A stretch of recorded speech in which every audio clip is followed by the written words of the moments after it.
বর্ষা হয় বা গরম কেন হয় এই ঋতুর সম্পর্কে একটু কথা বলবো।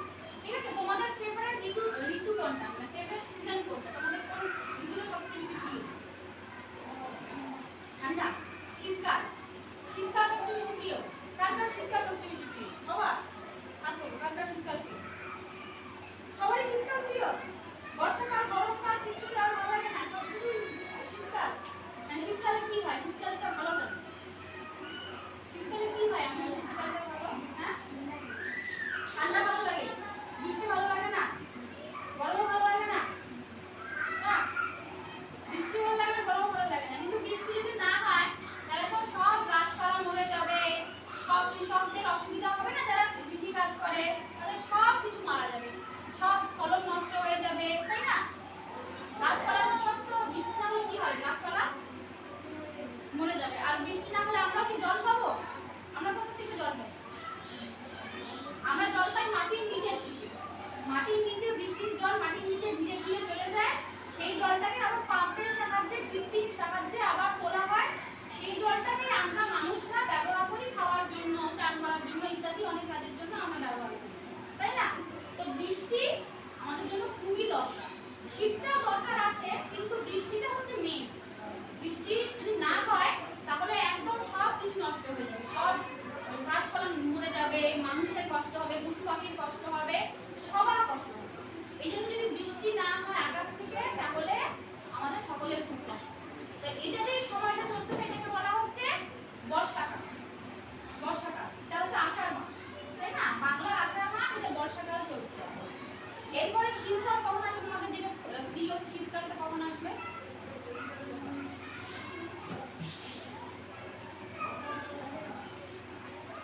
ডিসেম্বর নভেম্বরে পূজার পরে আমাদের কি শীত পড়ে না?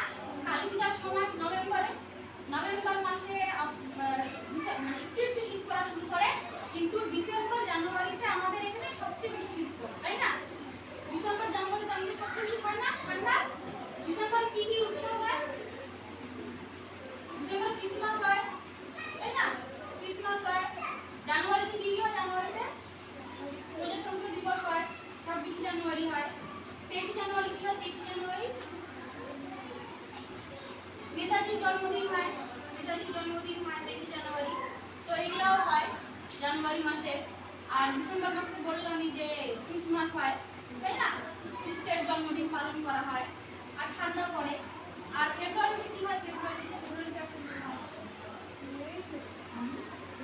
হয়? সরস্বতী পূজা হয় না ফেব্রুয়ারিতে? ফাল্গুন মাসে, ফাল্গুন মাস শুরু হয় অবশ্য, ফাল্গুন মাসে সরস্বতী পূজা হয় ফেব্রুয়ারি মাসে। আর তারপরে কি আসে? মার্চ। মার্চ মাসে কি হয়? মার্চ মাসে একটা উৎসব হয়, দোল, হোলি খেলা, হয় না? দোল হয়। তাহলে আমাদের এখানে মোটামুটি নভেম্বর থেকে মার্চের মধ্যে শীত থাকে, তারপরে ধীরে ধীরে আবার কি হয়ে যায়? গরম পড়ে যায়, গরম পড়ে যায়। আচ্ছা, দুর্গা পুজো যখন হয় তখন কিরকম ওয়েদার থাকে? দুর্গা পুজোর সময় কেমন থাকে আবহাওয়াটা, কেমন থাকে পরিস্থিতি? দুর্গা পুজোর সময় কেমন থাকে? না ঠান্ডাও থাকে না, গরমও থাকে না, একটা মাঝামাঝি অবস্থায় থাকে, তাই না? একটা মাঝামাঝি অবস্থায় থাকে, যেটাকে ইংলিশে বলা হয় স্প্রিং। স্প্রিং এটা উইন্টারের আগে আসে, গ্রীষ্মের পরে, মানে সামারের পরে আসে, কিন্তু উইন্টারের আগে আসে স্প্রিং। মানে একটা মনোরম একটা আবহাওয়া, ঠান্ডাও না গরমও না, একটা সুন্দর একটা আবহাওয়া থাকে বেশিরভাগ ক্ষেত্রে। কিন্তু মাঝে মাঝে বৃষ্টিও হয়, কোনো কোনো সময় কোনো কোনো বছর বৃষ্টি হয়, কিন্তু মোটামুটি মেইনলি ভাবে অক্টোবর মাসটা, সেপ্টেম্বর অক্টোবর এই মাসটা স্প্রিং সিজন থাকে, ঠিক আছে? হ্যাঁ, স্প্রিং সিজন।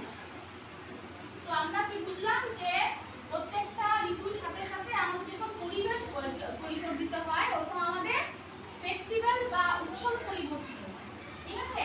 নতুন ঋতুর সাথে নতুন উৎসব আসে, নতুন পরিবর্তন আসে প্রকৃতির মধ্যে, আমাদের মধ্যে সবকিছু। আর তার মধ্যে সবথেকে গুরুত্বপূর্ণ হচ্ছে বর্ষা, বৃষ্টি।